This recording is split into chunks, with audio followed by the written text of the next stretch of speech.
ठीक है। Okay, so class, coming back to the class, कल हम लोगों ने बात की थी कॉर्पोरेट एंड कॉर्पोरेट गवर्नेंस क्या है।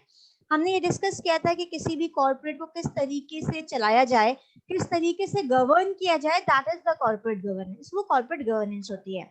कोई भी फर्म, कोई भी कॉर्पोरेट किस तरीके से चलेगा, ये डिपेंड करता है उसके सिद्धांत क्या है, यानी उसके प्रिंसिपल्स क्या हैं। हर किसी यस मैम। के अपने प्रिंसिपल्स होते हैं। यस, जैसे फॉर एग्जाम्पल पॉलिटिकल पार्टीज, आपकी गवर्नमेंट जो आती है, हर गवर्नमेंट के अपने प्रिंसिपल्स होते हैं, हर गवर्नमेंट के अपने सिद्धांत होते हैं, वो उस हिसाब से कार्य करती है। अगर कोई विश्वविद्यालय चल रहा है तो विश्वविद्यालय का जो मुखिया है, यानी जो ऑनरेबल वाइस चांसलर होता है, जो भी आता है वो अपना एक विजन लेके आता है, अपनी एक कार्य प्रणाली लेके आता है, वो उसको लागू करने का प्रयास करता है और उस तरीके से काम होता है। सिमिलरली कोई भी कॉर्पोरेट जो है तो उसके भी अपने कुछ सिद्धांत होंगे।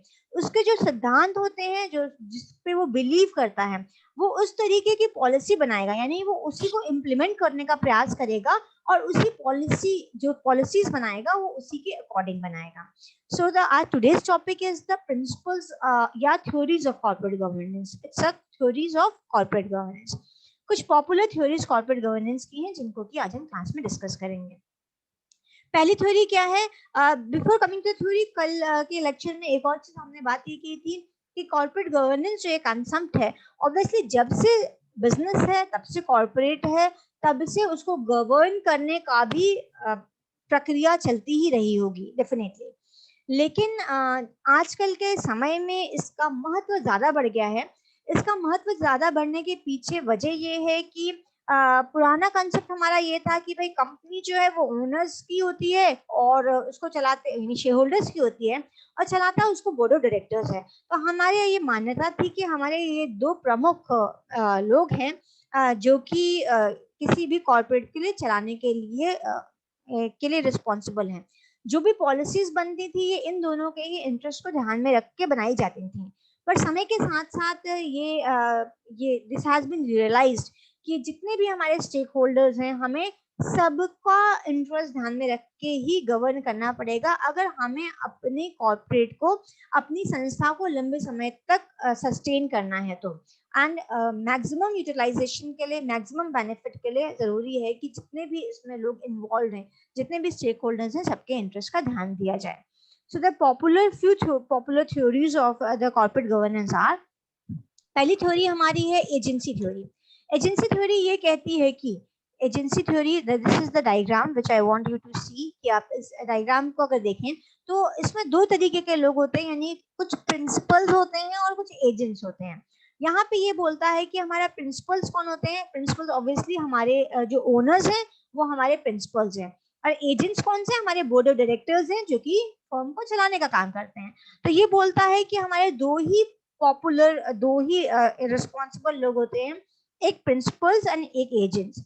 एक प्रिंसिपल जिनकी फर्म है और एक एजेंट जो फर्म को चला रहे हैं, यानी कि हमारे मैनेजर्स या हमारे बोर्ड ऑफ डायरेक्टर्स।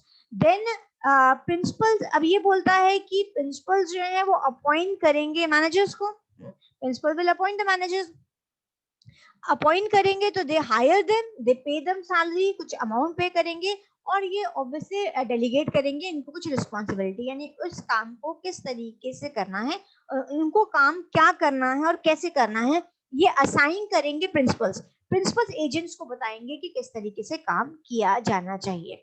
अब लेकिन उन्होंने कहा क्या होता है, प्रिंसिपल्स जो भी पॉलिसी बनाएगा, यानी कि ओनर्स जो भी पॉलिसी बनाएंगे वो अपने सेल्फ इंटरेस्ट के हिसाब से बनाते हैं, और जो हमारे एजेंट्स होते हैं वो जरूरी नहीं है कि वो प्रिंसिपल्स के सेल्फ इंटरेस्ट के अकॉर्डिंग ही काम करें। Sometimes they make the policy, they work for their own interest, वो अपने फायदे के बारे में काम करेंगे। ठीक है, तो इनका अपॉइंटमेंट तो होता है परफॉर्म करने के लिए फंक्शंस जो प्रिंसिपल्स चाह रहा है, जो ओनर चाह रहा है वो उस तरह से कार्य करें।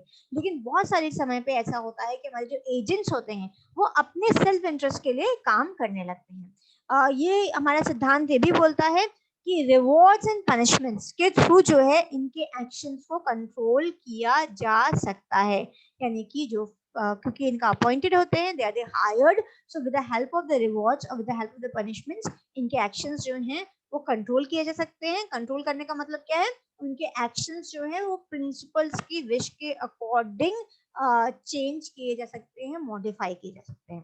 This is the agency theory. Next principle हमारा है ये स्टूवर्डशिप थ्योरी. स्टूवर्डशिप थ्योरी हमारी ये कहती है कि हमारे जो फर्म होती है इसमें दो तरीके के लोग होते हैं.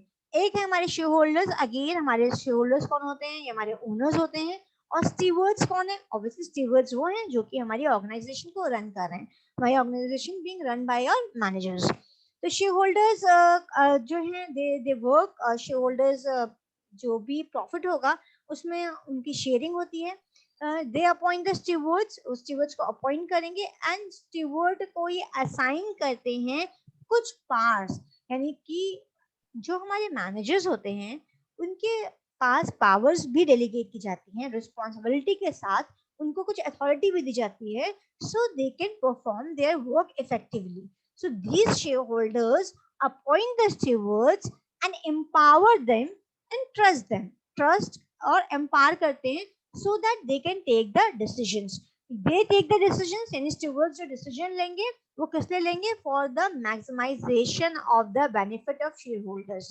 यहाँ पे stewardship theory ये बोलती है कि हमारे जो managers हैं वो हमारे shareholders के interest के लिए ही decision लेंगे. जो भी decision लेंगे वो shareholders के interest के लिए ही लिया जाता है.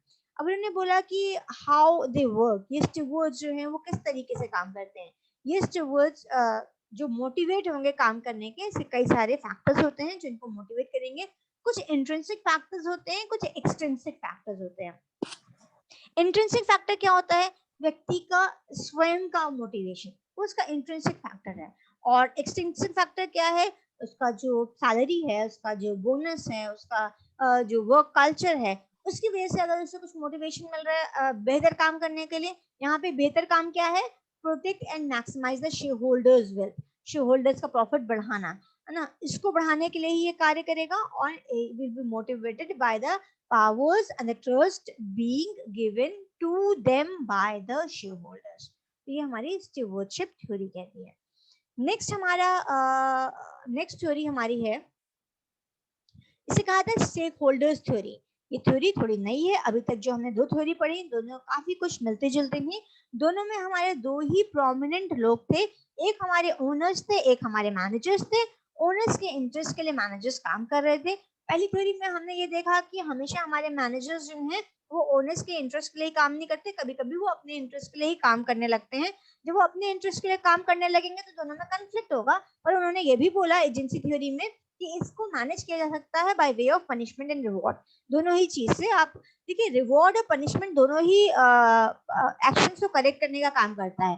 Sometimes employ being motivated when they get the reward and sometimes they are motivated to best in the fear of punishment. दोनों ही चीज साइमल्टेनियसली एक्शंस को करेक्ट करने के लिए काम आती है.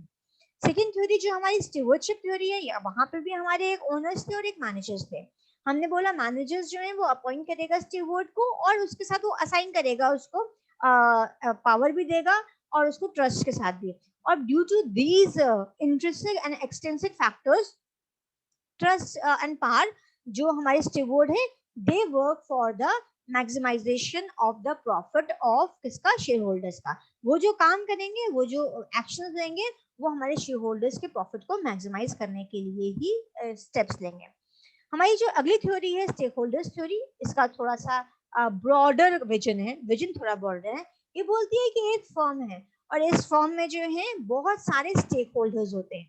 स्टेक होल्डर्स कौन है? वो सारे लोग जो डायरेक्टली या डायरेक्टली आपके फर्म से कनेक्टेड हैं. यानी कि आपके इन्वेस्टर्स जो आपकी फर्म में इन्वेस्ट कर रहे हैं, और आपकी government. Government is very important because किस तरीके से देखिए दोनों में ही आदान प्रदान हो रहा है. Something we are giving to them and something we are getting from them. Government को हम टैक्स दे रहे हैं और गवर्नमेंट से हमें क्या मिल रहा है? हमें सब्सिडी मिल रही है, हमें इंफ्रास्ट्रक्चर मिल रहा है. There are a number of things the government is providing to the industry. Suppliers हैं, then we have the trade associations, we have the employees, we have community, we have customers, we have political groups. जितनी भी political parties हैं, political groups हैं, ये सभी जितने भी stakeholders हैं, they are directly or indirectly concerned with your firm. अब फर्म की स्टेक होल्डर थ्योरी हमारी ये बोलती है कि अब ये फर्म की रिस्पॉन्सिबिलिटी बनती है कि make the policy as per the interest of all the stakeholders. जो फर्म की जो भी पॉलिसी बनेगी वो जितने भी स्टेक होल्डर्स हैं उनके इंटरेस्ट को ध्यान में रखते हुए बनाई जाए। इसीलिए तो आजकल हम CSR पढ़ते हैं। What is the CSR? Corporate social responsibility. ये कम्युनिटी के बेनिफिट के लिए, ठीक है। हम कस्टमर के लिए क्या पढ़ते हैं? आपके प्रोडक्ट की क्वालिटी और आपका RTI, ये सब क्या आता है? कस्टमर्स के बेनिफिट के लिए आता है। आपके एम्प्लॉइज जो हैं, एम्प्लॉइज का timely, everybody, obviously employees are very important for any firm, and they work for the firm, and return they get the salary and the remuneration. It is very important for the employees to be satisfied, so that they will be motivated to give their best. इसी तरीके से हमारे trade associations भी हैं, suppliers भी हैं। और ये थ्योरी हमारी ये भी बोलती है कि सारे स्टेक होल्डर्स जो होते हैं वो फर्म के लिए इक्वली इम्पोर्टेंट होते हैं। ऐसा नहीं हो सकता कि हमारा एक स्टेक होल्डर को हम ज्यादा ध्यान दे रहे हैं, दूसरे को नेग्लेक्ट करें, नहीं। everyone has a equal interest in the firm, everyone has an interest in the firm, और फर्म को इन सब के इंटरेस्ट को इक्वली ध्यान में रखते हुए अपनी पॉलिसीज बनानी चाहिए, अपने एक्शंस प्लान करने चाहिए। नेक्स्ट थ्योरी हमारी क्या है? Resource dependency theory. Resource dependency theory क्या बोलती है? उससे बोलती है फर्म के जो ओनर्स होते हैं, जो बोर्ड ऑफ डायरेक्टर्स हैं हमारे, वो क्या करते हैं? वो हमारे फर्म के जो हमारे डायरेक्टर्स होते हैं वो मैनेजर्स को रिसोर्सेस प्रोवाइड करते हैं, और उस रिसोर्सेस के बेसिस पे फर्म चल रही होती है। दो इंपॉर्टेंट हमारे सेक्शंस हैं, हमारे ओनर, हमारे बोर्ड ऑफ डायरेक्टर्स हैं, और हमारे मैनेजर्स हैं। बोर्ड ऑफ डायरेक्टर क्या करेंगे? वो प्रोवाइड करेंगे स्किल, दे प्रोवाइड करेंगे बायर, एवरीथिंग। हर चीज से हमारा डायरेक्ट कांटेक्ट किसका होगा? बोर्ड ऑफ डायरेक्टर्स का। बोर्ड ऑफ डायरेक्टर्स वो सारी चीजें जो है फर्म में ला के देंगे जिन पे आपकी फर्म जो है वो काम करेगी। Transaction theory. ट्रांजैक्शन थ्योरी बोलती है कि इसको लेन देन का सिद्धांत भी बोला जाता है। उन्होंने बोला फर्म की जो रिक्वायरमेंट्स हैं उसमें फर्म दो चीजों पर डिपेंडेंट होता है, यानी कि अपनी बहुत सारी रिक्वायरमेंट्स को फर्म जो है खुद ही पूरा कर सकता है, और कुछ चीजों की रिक्वायरमेंट के लिए उसे मार्केट से ट्रांजेक्शन करना पड़ता है। तो जब हम चीजें बाहर से ट्रांजेक्शन करेंगे तो हमारी कुछ ट्रांजेक्शन कॉस्ट आएगी। जो चीजें हम मार्केट से परचेज कर रहे हैं, मार्केट से लेके आ रहे हैं, तो उसमें हमारी ट्रांजेक्शन कॉस्ट होगी।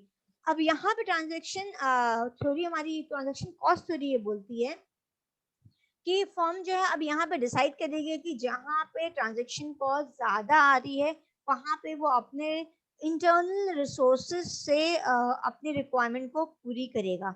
जहाँ पे ट्रांजेक्शन कॉस्ट कम आ रही है वहां पे वो मार्केट से चीजों को उठा लेगा या परचेज करेगा। Political theory. पॉलिटिकल थ्योरी का मतलब क्या होता है कि interaction of the firm with the political system, with the government. Government का, पॉलिटिकल सिस्टम का, कॉर्पोरेट जो इंटरेक्शन है वो आता है आपको पॉलिटिकल थ्योरी में। ऑब्वियसली किसी भी कंट्री का जो पॉलिटिकल सिस्टम है वो वहाँ के कॉर्पोरेट सेक्टर को बहुत ज्यादा इफेक्ट करता है। जिन सेक्टर्स के लिए गवर्नमेंट की पॉलिसी फेवरेबल है, गवर्नमेंट के व्यूज फेवरेबल हैं, उन सेक्शंस को गवर्नमेंट ज्यादा सब्सिडी देगी, वहाँ पे बिजनेस करना ज्यादा ईज होगा। So there is a continuous interaction between the political system and the corporate and the political systems are always in contact, and they work on the mutual basis. These are the few of the concepts, few of the theories on which the corporate governance is based upon. There are the few models of the corporate governance, and models यानी कि again how this corporate being governed, किस तरह से corporate जो है वो govern किया जाता है, उसके कुछ पॉपुलर मॉडल के बारे में पहले हम बात करेंगे। सबसे पहले हम डिस्कस करते हैं Anglo American model. The diagram is in front of you. This is the Anglo-American model. ये एंग्लो अमेरिकन मॉडल क्या बोलता है? If you look at this diagram carefully you will be able to, थोड़ा सा हम इसको बड़ा करने की कोशिश करते हैं। अगर आप इस डायग्राम को देखते हैं तो इसमें देखिए, this is the Anglo American model. इसमें हमारे पास very clearly defined the model. यहाँ पे आप देख सकते हैं कि एक कंपनी है, कंपनी में share holder, this is the company, ये शेयर होल्डर है। शेयर होल्डर्स ही क्या होता है? Directly company is of the share holders. Then share holders क्या करते हैं? ये बोर्ड ऑफ डायरेक्टर्स को अपॉइंट करते हैं, ठीक है। कंपनी है हमारी, कंपनी के ओनर्स कौन है? हमारे शेयर होल्डर्स हैं। कंपनी में इंटरेस्ट हमारे क्रेडिटर्स का भी होता है, हमारे स्टेक होल्डर्स का भी होता है, हमारे लीगल सिस्टम का भी होता है. These all are directly connected with the company. आपके क्रेडिटर्स, आपके सारे स्टेक होल्डर्स और लीगल सिस्टम उस कंट्री का जहाँ पे वो कंपनी ऑपरेट कर रही है, and the share holders, obviously share holders आपके ओनर्स होते हैं. They all have the interest in the company. Share holders में आप देख सकते हैं, शेयर होल्डर्स जो हैं they are the owner of the company. Stake holders का स्टेक होता है, क्रेडिटर्स ऑब्वियसली में क्रेडिटर होते हैं, और लीगल सिस्टम क्या होता है, जिसके तहत आपका बिजनेस ऑपरेट कर रहा होता है, यानी your firm operates under this legal system. किसी भी कंपनी में लीगल सिस्टम के बाहर जो चीजें हैं, क्या आप उसमें ऑपरेट कर पाएंगे? ऑब्वियसली नहीं कर पाएंगे. There are certain things which are illegal in your country but legal in other country, and there are a number of things which are illegal in the other country but legal in your country. So ये जो legal system होता है, इसी के तहत आपका company operate करती है. अब ये जो आपके शेयर होल्डर्स होते हैं, जो कि आपके ओनर्स भी हैं, वो कुछ बोर्ड ऑफ डायरेक्टर्स को अपॉइंट करते हैं. ठीक है, बोर्ड ऑफ डायरेक्टर्स कौन होते हैं? They are the supervisors. They are the supervisors. They look after all the functioning of the business. आपके पूरे बिजनेस के कार्य को ये सुपरवाइज करते हैं. ये सुपरवाइजर क्या करेंगे? ये अपॉइंट करेंगे इसे ऑफिसर्स को, जो कि हमारे मैनेजर्स होते हैं. हमारे बिजनेस के जो मैनेजर्स होते हैं, हमारे कंपनी के जो मैनेजर्स होते हैं, they are being appointed by the board of directors. तो हमारे बोर्ड ऑफ डायरेक्टर्स क्या कर रहे हैं? अपॉइंट कर रहे हैं और सुपरवाइज कर रहे हैं. ये ऑफिसर्स को, ये मैनेजर्स को अपॉइंट भी करते हैं और मैनेजर्स के एक्शंस को सुपरवाइज भी करते हैं. सुपरवाइज करने का मतलब क्या हुआ कि obviously they look after the functioning of the managers, whether their actions are up to the interest of the company or not, and if not then they give their suggestions. And आपके managers जो हैं वो company को manage करते हैं. So this was our Anglo-American model. Anglo-American model states that this is your company, and company has basically the shareholders who are the owners, they are the creditors, they are the stakeholders, and it has some legal system. Your shareholders appoint the board of directors, then board of directors appoint the managers, and board of directors not only appoint the managers, they looks after the functioning of the managers also. Any managers के ऊपर की authority है, and your managers जो हैं, they manages your company. So this is the Anglo-American model. In this way, the firms managed as per this model. इस तरह से firm जो है मैनेज होती है. नेक्स्ट मॉडल क्या है हमारा? German model. अब जर्मन मॉडल में देख लेते हैं क्या चीजें हैं. जर्मन मॉडल में ये हमारे बोलते हैं कि देखिए, again this is the company and company has some share holders. आप यहाँ देख सकते हैं own, and these share holders own the company. Okay, so this is the company and company has some share holders and share holders are the owners of the company. अब ये share holders क्या करेंगे? Share holders जो हैं ये board of directors को appoint करेंगे, जिसे इन्होंने सुपरवाइजरी बोर्ड बोला है. Share holders appoints the board of director. उसके साथ साथ उन्होंने ये बोला, जो हमारा जर्मन मॉडल है वो ये बोलता है कि हमारे एम्प्लॉइज और हमारे ट्रेड यूनियंस, इनका भी बहुत इफेक्टिव रोल होता है किसी भी फर्म को चलाने के लिए. तो यहाँ पे जर्मन मॉडल में सिर्फ हमारे शेयर होल्डर्स ही सुपरवाइजरी बोर्ड को नहीं अपॉइंट करते, बल्कि हमारे एम्प्लॉयज और जो लेबर यूनियंस होती हैं उनके द्वारा भी सुपरवाइजर अपॉइंट होते हैं. यानी कि लगभग 1/2 और समवेयर 1/3 भी दिखेगा आपको. 1/3 या 1/2 जो बोर्ड मेंबर्स होते हैं वो हमारे एम्प्लॉयज और ट्रेड यूनियन के थ्रू अपॉइंट किए जाते हैं. मोस्टली दिस जस्ट जैसे कि इस मॉडल में तो ये बोल रहे हैं कि जो हमारी सुपरवाइजरी बोर्ड होती है, आधे बोर्ड मेंबर्स हमारे शेयर होल्डर्स अपॉइंट करेंगे और आधे बोर्ड मेंबर्स हमारे जो है एम्प्लॉयज और लेबर यूनियंस अपॉइंट करेंगे. 50-50 का शेयर होता है, because they both are very important for any firm and they both appoint the members of the supervisory board. Fine.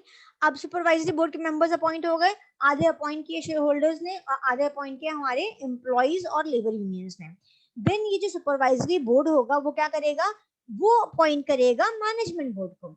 Again, supervisory board not only appoints the management board, it also looks after the management board. ठीक है, और आपका management board जो है वो obviously report करेगा. ये this management board reports to the supervisory board, वो अपने एक्शंस को सुपरवाइजरी बोर्ड को अपॉइंट करेगा. And this management board runs after the company. Management क्या है? ये कंपनी को रन करेगा. हाँ, this model is different from your Anglo American model, क्योंकि इस मॉडल में बोला इन्होंने कि एम्प्लॉयज और लेबर यूनियंस का भी इक्वल स्टेक है किसी फर्म को चलाने में.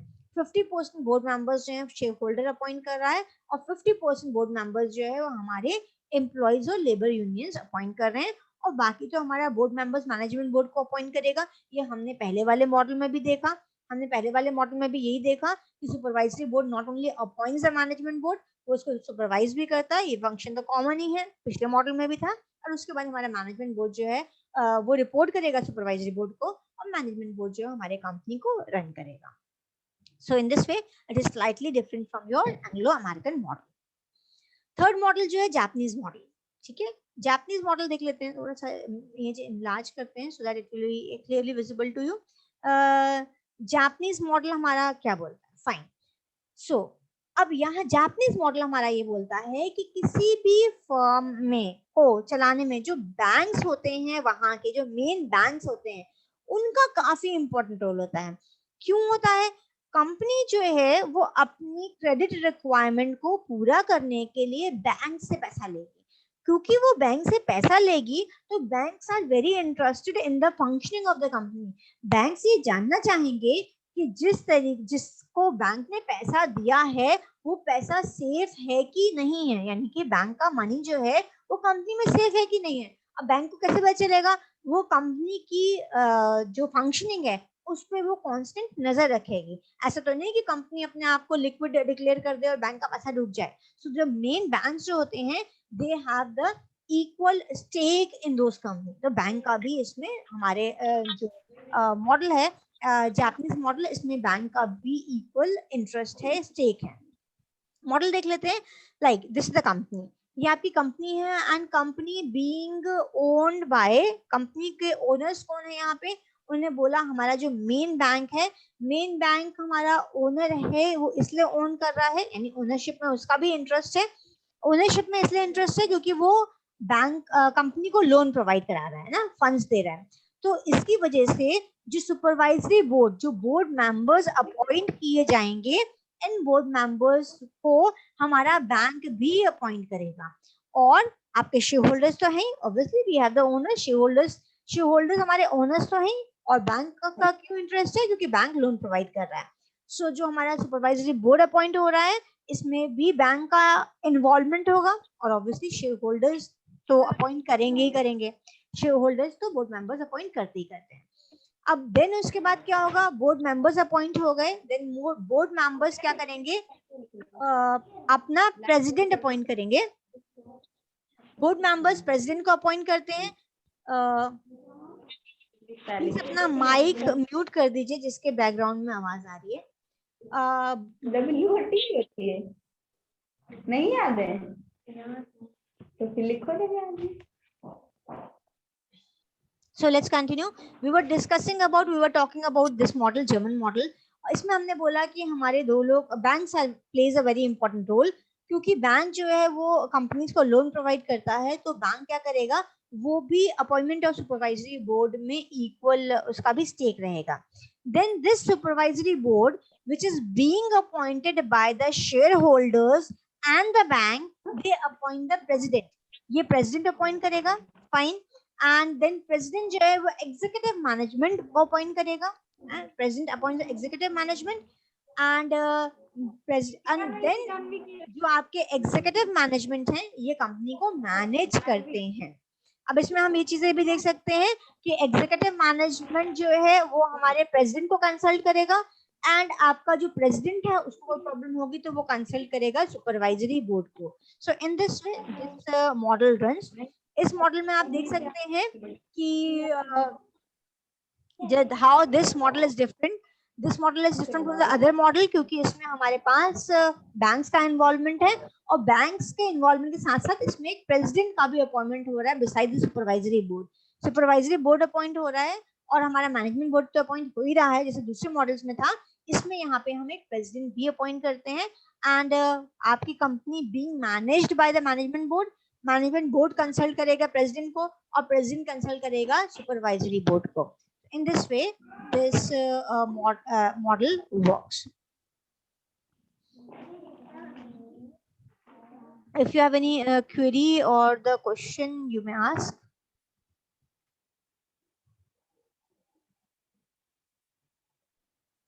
लास्ट हमारा मॉडल जो है दैट इज इंडियन मॉडल, ठीक है। इंडियन मॉडल जो हमारा है it is a mix of an Anglo, it is a sort of Anglo-American model. Indian model, why there is no specific Indian model of corporate governance? क्योंकि हमारे India में बहुत अलग अलग तरीके की फर्म्स हैं. We have private limited companies, we have public limited companies, we have a large companies, we have a medium level companies, we have the micro level companies. Besides that, different functions. Obviously, public companies are working in a different way, and the private companies are working in a different way. So there is no specific Indian model. The Indian model is mostly in most of the corporates in India, they work according to the Anglo-American models. They are quite similar to the Anglo-American model. So these were the models of corporate governance which we have discussed, and